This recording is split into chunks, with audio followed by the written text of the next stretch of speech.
Hello, welcome to 2021. I'm Lowell Martin and this is MCC Today. Pretend that's a firework.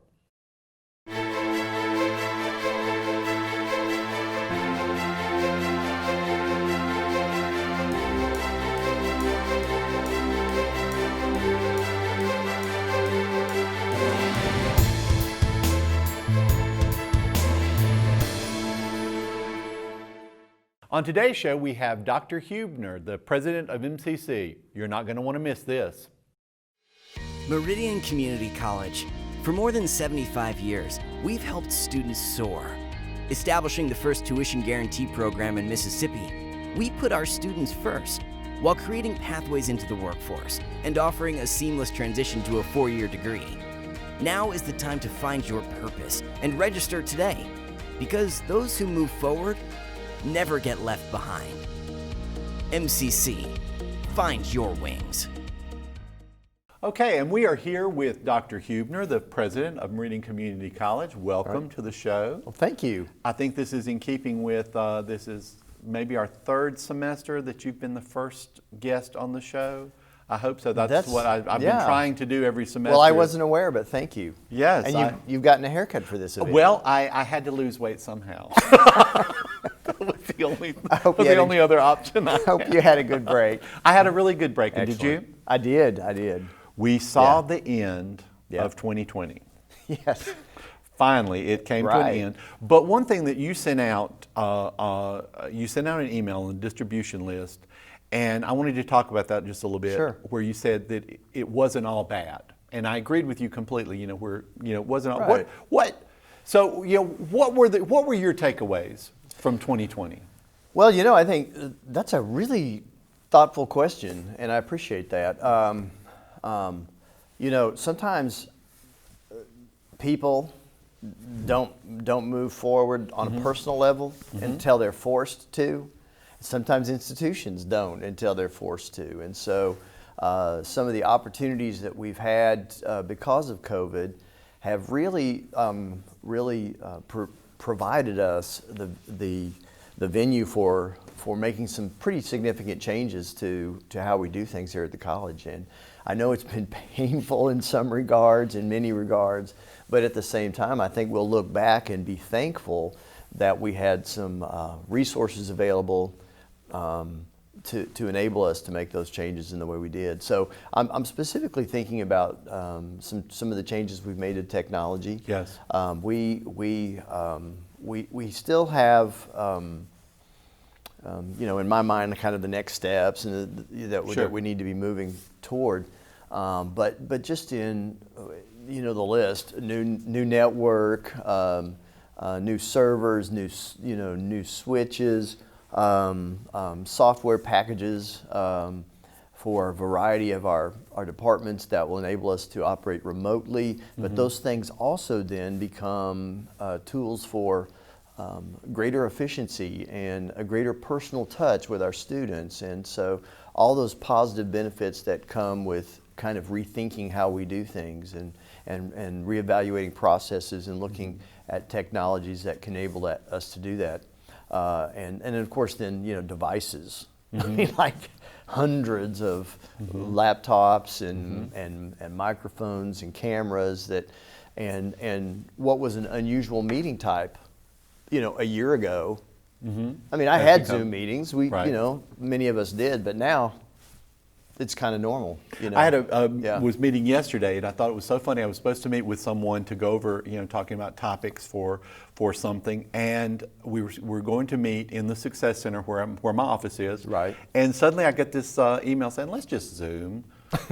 I'm in my office. It's warm here. Yes. And I thought, well, okay, and it was fine. Right. And the thing is, sometimes you're forced. And I hate to say it like that because I think most of us here are open-minded about all of this. Yeah. But you're forced to do something, but then once you get into it, you're like, this isn't. It's not all that bad. Yeah, it's not what I thought. It's not as bad as I thought it would be. It's not what I thought it would be. Well, and another kind of an unusual positive, you might not think of it as a positive initially, is that we've absolutely discovered for decades, we've been told that, the college as we know it, the university experience, we're a college, not a university, but the higher ed experience as we know it is changing, and in X number of years, there won't be, face-to-face, et cetera, et cetera.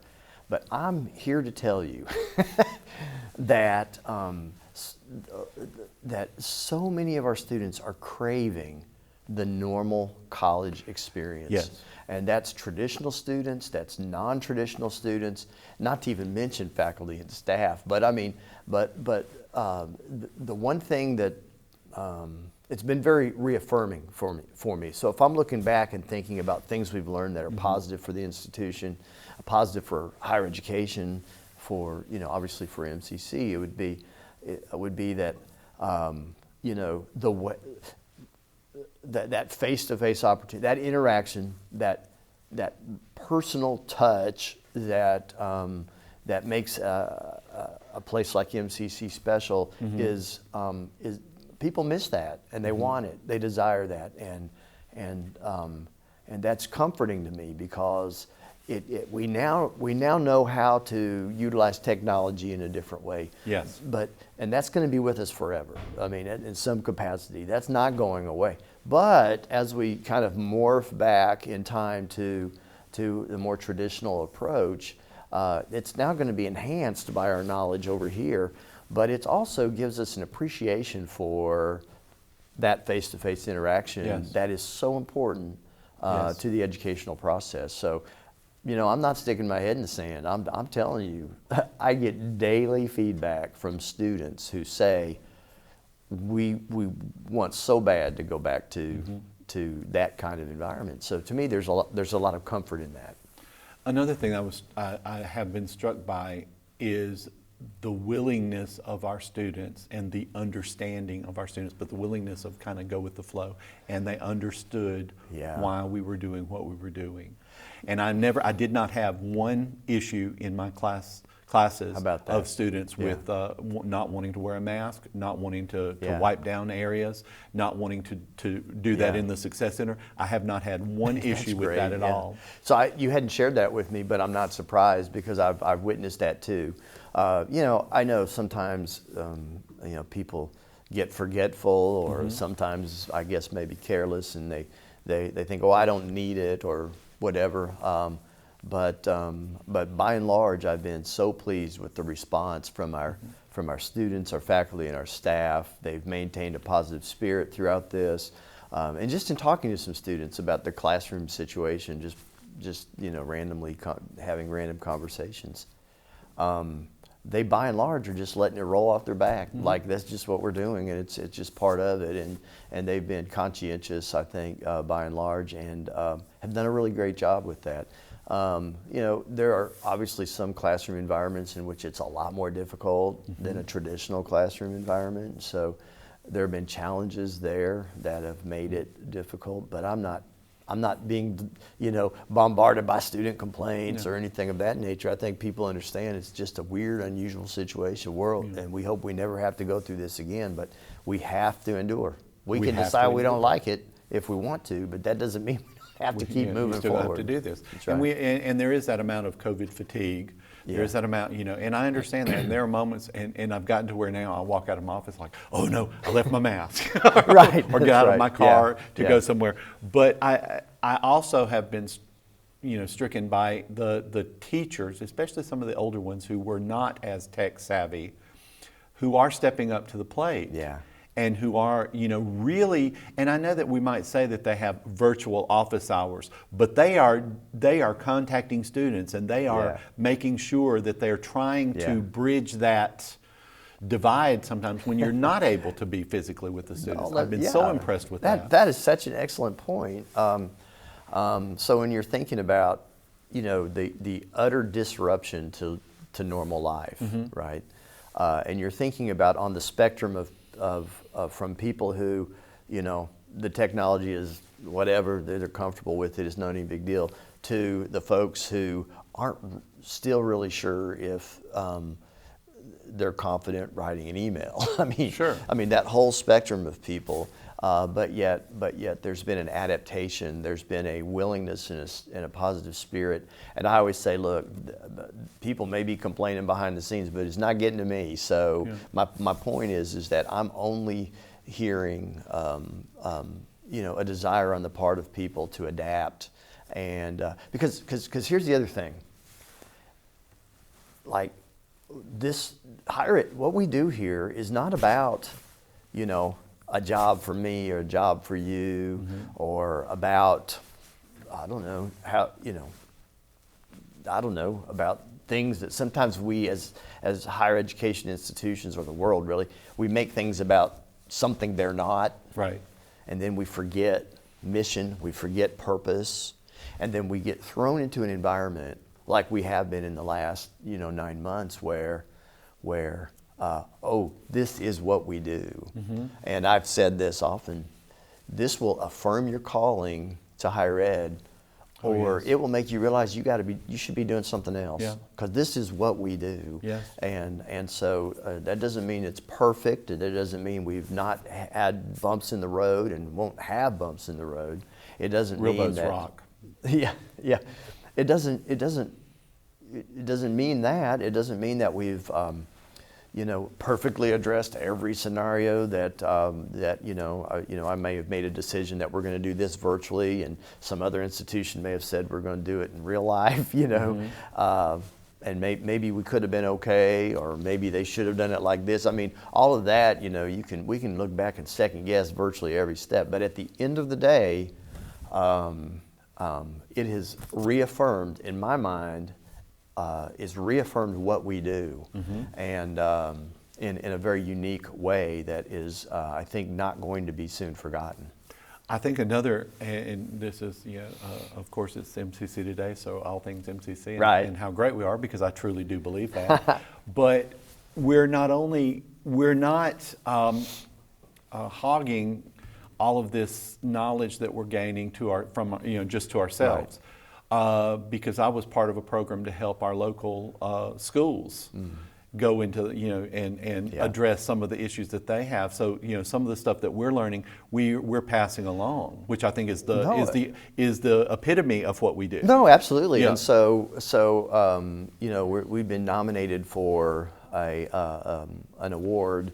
I don't know if we're going to get it or not, but I was asked to provide some quotations for the nomination letter from an agency that's not the college, to that, for that very thing. So this thought that we are, in some cases working day to day to meet our objectives and our goals, and there are agencies who are recognizing that in spite of all that, we're still willing to help them do that, and we're wanting to share our knowledge with that entity in the community, and local schools, for example, and try to provide resources for our students, but also for those out there who need these resources. And of course, we can't be all things to all people, but where we have that flexibility, we have the people who are willing to do that, and we have some resources that we can open up and share in that regard. I mean, just something. It's only going to make us stronger. Well, this is not what you're talking about, but something as simple as open Wi-Fi access in some of our parking lots. Yes. Yes. So I tell my tutors in the Success Center all the time. I'm like, look, yes, I would love to take credit for everything, but when you look good, I look good. Right. And I want to look good. That's right. That's right. So I'm doing what I need to do.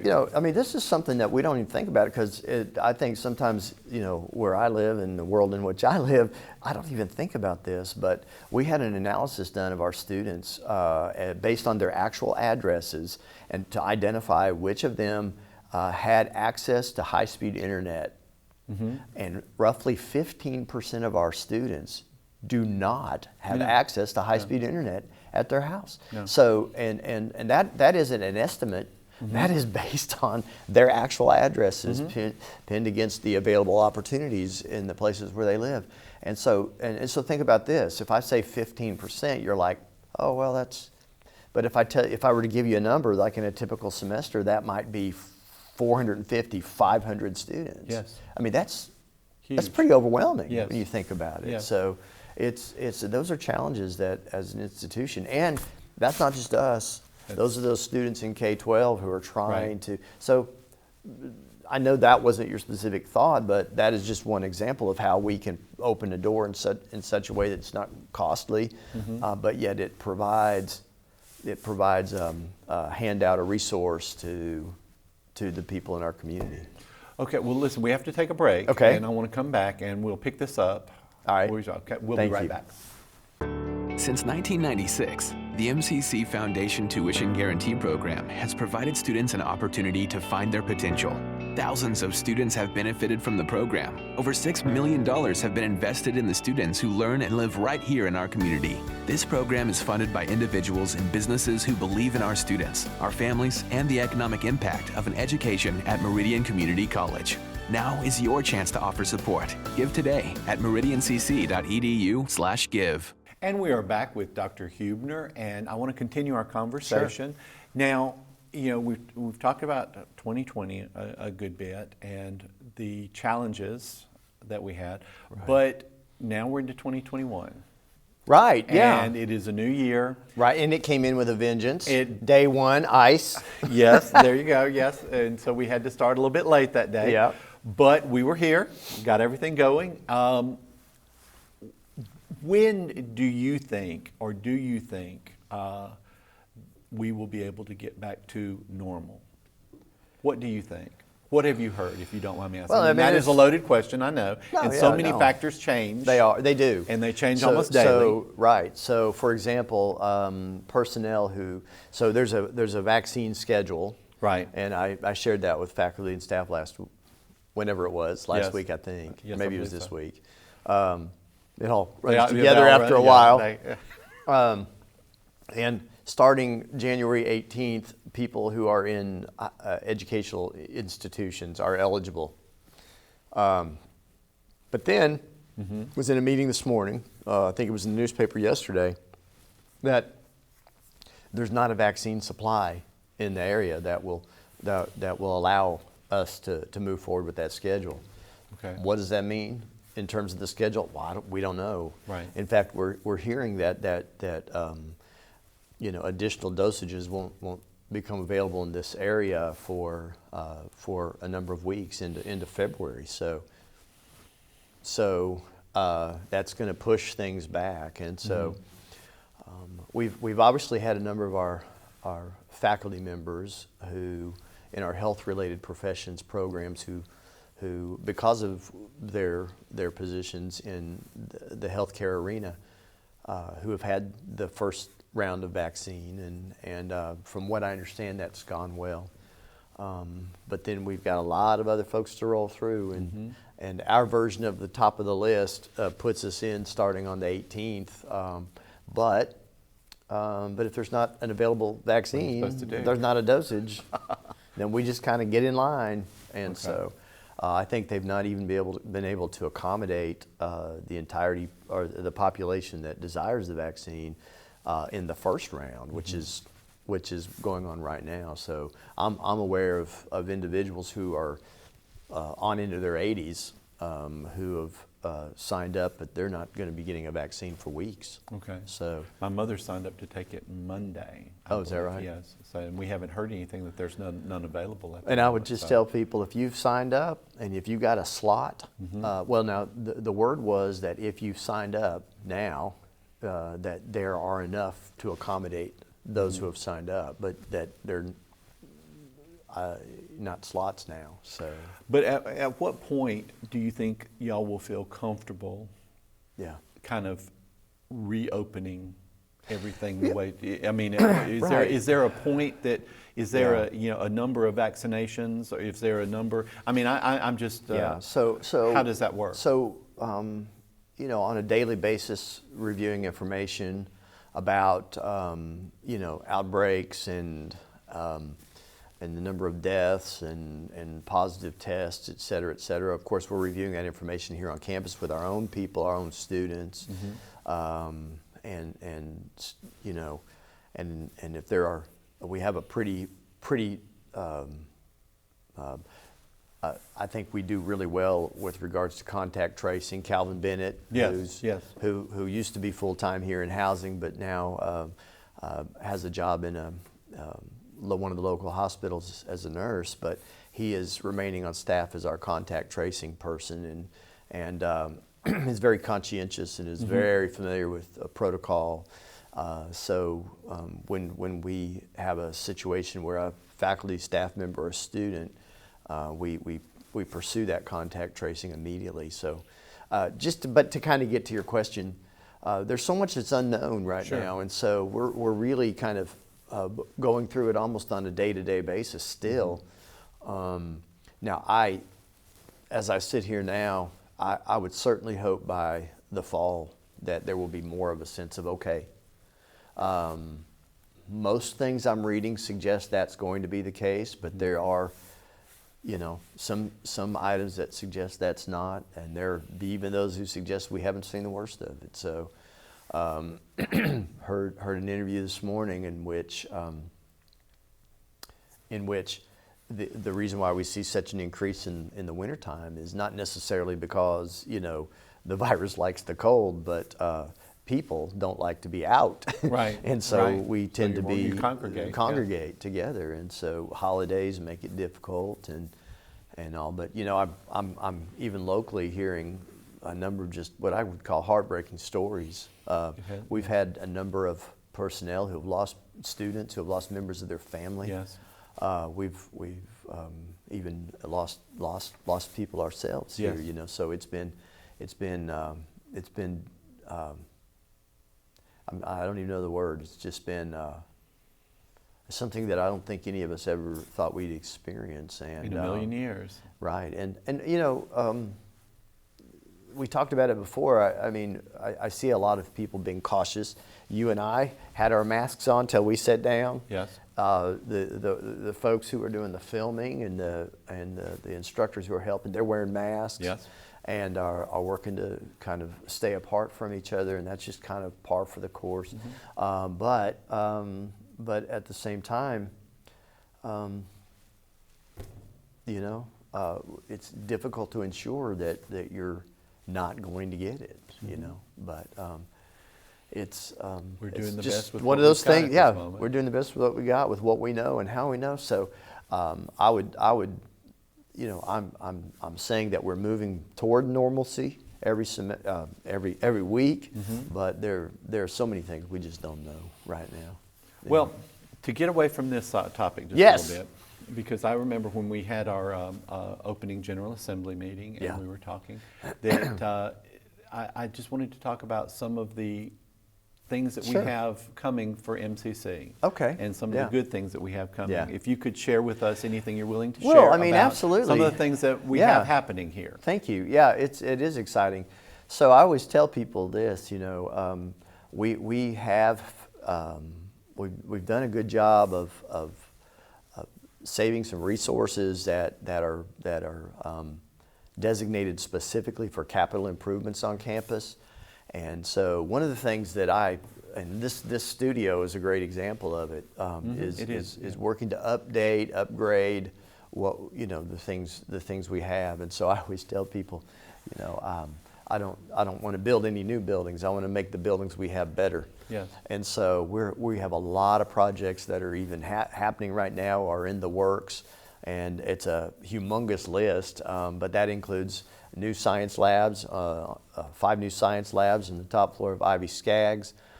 It includes. Now, when will they be finished? I think it'll be. I think they'll be ready for the fall. Okay.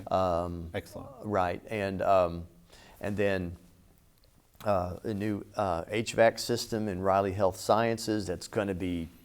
It's absolutely. Important. We're updating some a large classroom there, a number of classrooms across campus. Paint and new flooring and some upgraded technology in all of our classrooms. We have launched our Dulaney Transportation Technology Center planning with the architect, and that's going to be in the Dulaney Center across the road, right. And that's going to house at this point, automotive, diesel, and we hope aviation-related programs. I'm so excited over the aviation program. That's right. So excited over that. I am too. We haven't received approval for it. Not that I'm not excited over the other stuff no. But no, yeah, I'm so excited I'm over with this. you. Now, we haven't received approval for it yet, Okay. so that's why I always hedge don't tell anybody. Don't tell anyone. and then I'm trying to think new lights for baseball and soccer, and this is not that. It's a kind of a big deal to me, but they're LED lights that will have, I think, 12 different colors, and you can actually even program them to music. And so that's going to be it's neat. going to be fun. So That I'm is gonna be imagining a goal in soccer or a home run or something in baseball, and I'm very excited. And we'll be the only school in Mississippi that has this particular. And so, but if you've seen our lights in baseball and soccer in the past, they've needed some attention for a while, and so there's something I'm proud we're able to do. And so I'm just trying to think. There's a whole list. Isn't there something else that we're doing across the street at the old Mattie Hersey? Oh, good gracious! Yes. Thank you. Yes, kind of yeah, big. Yeah, appreciate Lowell here. So we're going to be tearing down the old Eagle Hall, and our property over there. We're going to be we're in the design phases now of a new softball and tennis complex. So our softball program, our tennis program will have new facilities there. And we'll actually, with tennis, we'll be able to host matches. Well, yeah. won't we? So We're I always over people there are like, well, what's wrong with the tennis courts? In order to host a college match, you have to have at least 6 courts. We only have 4. Right. And we put a great deal of resources into keeping those tennis courts we have now functioning, and so. To have new ones, I think, is going to be great for literally one of the greatest tennis programs in the state, best tennis programs in the state for years. Yes. And TJ's excited, and they've been part of those conversations. It's going to be great for softball. I'm trying to think of other things that are on a student success center. I think is somebody I know maybe is part of that, but. That Student Success Center is going to be moving from Montgomery, 2nd floor, combining with the space in the library, and with kind of a state-of-the-art approach and a complete renovation of that area, and a kind of a different, renewed perspective on how we're going to approach student success. And I think that, as much as anything we've talked about, is going to be a difference maker. We have a new electric lineman program. Yes. Line He's workers going to be on the program. show in a couple of weeks. Oh, is he? Yes. Great. He's fantastic. Yes. That program started on the non-credit side this semester, this week. Well, actually, I think it maybe is next week, but on the non-credit side, and then we're transitioning that to a credit program. But the great thing about it is it started on the non-credit side with an overflow of students. So we're busting, and I'm not. I guess can I brag about this? Let's brag. I really am absolutely convinced we've hired the best instructor in the state of Mississippi, and we've been told that by some of the agencies that will hire our graduates that we got the best one in the state of Mississippi. So I think that's going to be exciting for the college to be able to do that. So it's good. Well, I've got to wrap things up, but I just wanted to thank you for being on the show Thank today, you. and let's talking about this, and let's I hope that things do get back to some semblance of, but we've got so many good things on the horizon too. Well, and I want you to be back as soon as we can get back to normal, and let's just talk about being normal for a while. That's all right. I don't know that I could ever talk about normal, but Well, that's okay. fine. Yeah. But thank you. Thank you, sir. I appreciate it. We'll be right back. All right, so you're looking to make a career decision that's crazy smart and won't break the bank. Then let's start with tuition guarantee and a home field advantage. That's Meridian Community College, and we're changing the game. We've got heavy metal drilling and saving lives. Or how about building a rover that could drive on Mars? We're more than grades in a classroom. We're your Red Bull monster shot of knowledge that will help you own that next job. This is not just a 13th year. It's the gateway to your entire career. Are you ready for more? Well, the Eagle has landed. Find your wings. We want to thank executive producer Matt Milner, media consultant Josh Taylor, and our student producers Luke Yelverton and Quentin Brooks. We hope you learned a little bit. See you next week.